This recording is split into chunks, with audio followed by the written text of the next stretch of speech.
नमस्कार दोस्तों, मैं असिस्टेंट प्रोफेसर अंतिमा आप सबका बहुत बहुत स्वागत करती हूँ हमारे चैनल हिंदी नारी में। जैसे कि हमें पता है कि कुछ राज्यों में चुनाव होने वाले हैं और आचार संहिता लग चुकी है और इसी आचार संहिता के बीच में पीआरटी, टीजीटी, पीजीटी पदों पर काफ़ी बड़ी वैकेंसी हमारे सामने आ रही है। लगभग हज़ारों की संख्या में ये सरकारी नौकरी आप सबको मिल सकती है। तो आइए बात करते हैं इस वैकेंसी के पूरे डिटेल पर। जी हाँ दोस्तों, ये वैकेंसी है आर्मी पब्लिक स्कूल की तरफ से, एपीएस की तरफ से ये वैकेंसी आ रही है। ये आर्मी पब्लिक स्कूल ने इसका पूरा नोटिफिकेशन निकाल दिया है। आइए हम देखते हैं इस नोटिफिकेशन की कुछ ज़रूरी बातें।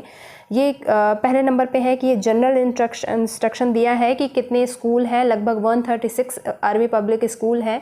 ये इसका पूरा डिटेल, आगे इसका पूरा डिटेल भी दिखाया गया है। इसलिए बताया जा रहा है कि आपका चयन होने के बाद आपकी नियुक्ति इसमें से किसी भी आर्मी पब्लिक स्कूल में हो सकती है। दूसरे नंबर पे हम देखते हैं कि लगभग 8,700 टीचर्स के पद हैं यहाँ पर। इसमें से बहुत सारे पद हैं, बहुत हज़ारों की संख्या में जो पद हैं वो उसकी वैकेंसी आती रहती है और बहुत समय बाद, इस समय बहुत प्रतीक्षा के बाद आर्मी पब्लिक स्कूल ने अपनी वैकेंसी दोबारा निकाली है। यहाँ पे एक बात इन्होंने क्लियर कर दिया है कि the exact number of vacancy available in the respective school will be announced by the school management while advertising for holding interview evaluation of teaching skill. अभी हमें पूरा कोई एग्जैक्ट नंबर नहीं प्राप्त हुआ है इस वैकेंसी का, लेकिन ये वैकेंसी चूँकि बहुत समय से वैकेंसी ये टली हुई थी, इसलिए हमें पूरा आसार है कि एक लंबी वैकेंसी होगी और हज़ारों की संख्या में आपके सामने पद आ सकते हैं। अगला इम्पॉर्टेंट पॉइंट और है कि ये साफ साफ बता दिया गया है कि वैकेंसी ये रेगुलर भी हो सकती है और कुछ फिक्स टर्म के लिए हो सकती हैं। तो हो सकता है कुछ वैकेंसियाँ इसमें रेगुलर मतलब परमानेंट भी हो सकती है, कुछ फिक्स टर्म मतलब कॉन्ट्रेक्चुअल के बेस पर हो सकती है, और दोनों के लिए आपको पहले से मेंटली प्रिपेयर हो जाना चाहिए। आइए हम बात करते हैं इसके सिलेक्शन प्रोसीजर के ऊपर। सिलेक्शन, इसका जो प्रोसीजर होता है वो मोटे मोटे 3 पार्ट में विभाजित होता है, जिसमें देख सकते हैं आप। पहला है स्टेज फर्स्ट, जिसकी स्क्रीनिंग एग्ज़ाम होती है और इस स्क्रीनिंग एग्ज़ाम की डेट भी यहाँ पर आपके सामने दे दी गई है कि 19 और 20 फरवरी को इसके एग्ज़ाम करवा लिए जाएंगे। तो इससे पता चलता है कि आर्मी पब्लिक स्कूल की वैकेंसी बहुत जल्दी भर दी जाएगी। तो बहुत तेज़ी, बहुत सुनहरा मौका है आपके पास बहुत जल्दी नौकरी पाने का। मुझे लगता है 2022 में ये सबसे बड़ी वैकेंसी है और सबसे जल्दी क्लियर होने वाली वैकेंसी होगी। अब आते हैं हम इसके नेक्स्ट प्रोसीजर पर। ये पहला होता है जो आपका स्क्रीनिंग टेस्ट कराया जाएगा। इसकी पूरी डिटेल आप यहाँ पढ़ सकते हैं। इसके बाद जो अगला चरण होता है वो है स्टेज 2 इंटरव्यू का। इसमें इंटरव्यू लिए जाता है। उसके बाद तीसरा चरण होता है जो evolution teaching skill and computer proficiency. कुछ आपके टीचिंग स्किल की टेस्ट की जाती है। उसके बाद आप कंप्यूटर में आपको थोड़ा बेसिक नॉलेज होना चाहिए, उसके बारे में आपका एक फॉर्मल टेस्ट लिया जाता है। इस पे हम एक जल्दी ही पूरा विस्तृत वीडियो बनाएंगे कि इसके स्टेप बाय स्टेप में क्या क्या होता है। अभी हम इसकी वैकेंसी को ओवरऑल एक बार देख लेते हैं। तो ज़रूरी नोट्स दिए हैं, ये सारी पूरी डिटेल आप लोग अच्छे से भली भांति पूरी तरीके से पढ़ लीजिएगा, क्योंकि सारी चीज़ें, जितनी कन्फ्यूज़न आप सबको होता है, ये सब आयोग के नोटिफिकेशन में ऑलरेडी दिया होता है। तो आप पूरा का पूरा नोटिफिकेशन ये एक बार पढ़ लें। ऑनलाइन स्क्रीनिंग टेस्ट दिया में क्या है डेट, ये इसके बारे में बता दिया गया है।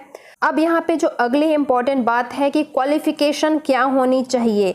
पीजीटी के लिए, टीजीटी के लिए, पीआरटी के लिए 1 by 1 क्वालिफिकेशन दी गई है। पीजीटी के लिए हम यहाँ देख सकते हैं कि पोस्ट ग्रेजुएशन में 50% मार्क्स होने ज़रूरी है और उसके साथ ही बीएड भी मांग रहा है। बीएड में भी 50% मार्क्स होने चाहिए। टीजीटी भी एज इक्वल है, ग्रेजुएशन में आपके 50% होने चाहिए और बीएड में आपके 50% होने चाहिए। अब आते हैं पीआरटी में इन्होंने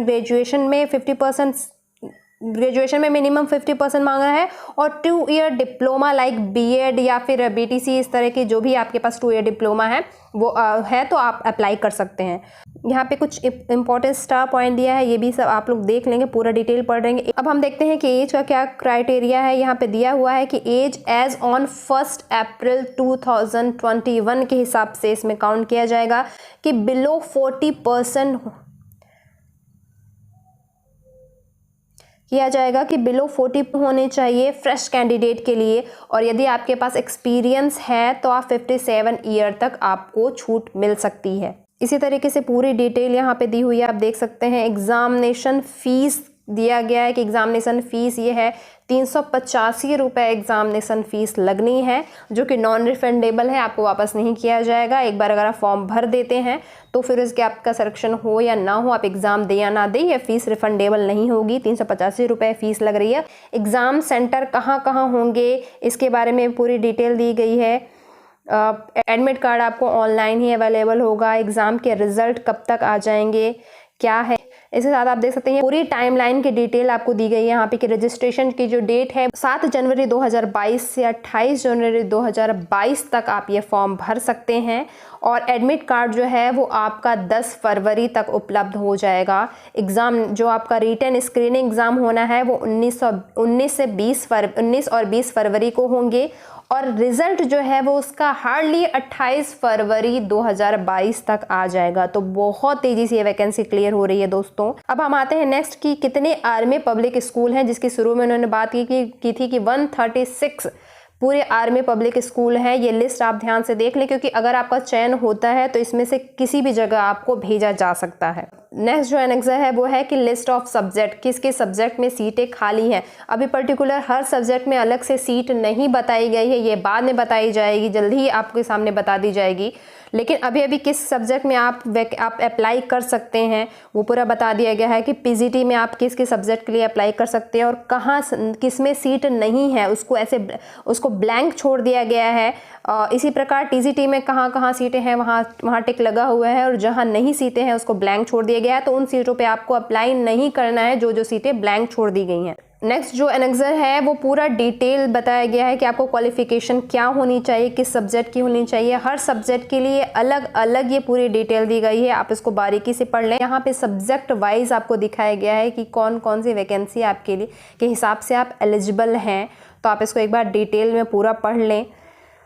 अब इसके बाद जो एनेक्सर 4 है उसमें बताया गया है कि ब्लूप्रिंट ऑफ क्वेश्चन पेपर किस हिसाब से आएंगे, क्या क्या पूछा गया है। बहुत अच्छे से, बहुत बारीकी तरीके से इसमें पूरा डिटेल बताया गया है। अगर आप इसको अच्छे से पढ़ लेते हैं तो आप बिल्कुल कंफ्यूज नहीं होंगे, आपको और अलग से कुछ भी जानने की आवश्यकता नहीं पड़ेगी। इसका PDF मैं अपने टेलीग्राम चैनल पर भी डाल दूंगी, और आपको ज़रूरत लगेगा तो हम इस पर एक पूरी डिटेल वीडियो भी बनाएंगे। आप अपनी जानकारी के हिसाब से यहाँ पर भी स्क्रीनशॉट ले सकते हैं। पूरा का पूरा डिटेल यहाँ पर दिया गया है। इसके बाद जो इम्पॉर्टेंट एनेक्सर है वो है लिस्ट ऑफ एग्जामिनेशन का। एग्जामिनेशन कहाँ होगा, कैसे होगा, कहाँ आप सेंटर डाल सकते हैं, इसके लिए पूरे दिए गए हैं। लगभग 68 सेंटर बनाए गए हैं। इन 68 सेंटर में आपको अपने ज़िले के हिसाब से जो भी सेंटर पूरे ऑल इंडिया में नज़दीक लगता है, आप उस सेंटर का चुनाव एग्जामिनेशन के लिए कर सकते हैं। तो बहुत लंबी, बहुत जल्दी, बहुत बड़ी वैकेंसी हो सकती है, और बहुत जल्दी पूरी होने वाली वैकेंसी हो सकती है। आप सब एकदम से लग जाइए, समय बिल्कुल नहीं है इस वैकेंसी के लिए। जितनी भी और जो भी आवश्यकता पड़ती है आपको, या फिर जो भी क्वेश्चन है आप हमसे पूछ सकते हैं। मेरे और मेरे चैनल की तरफ से आप सभी प्रतियोगी छात्रों को बहुत सारी शुभकामनाएं। धन्यवाद।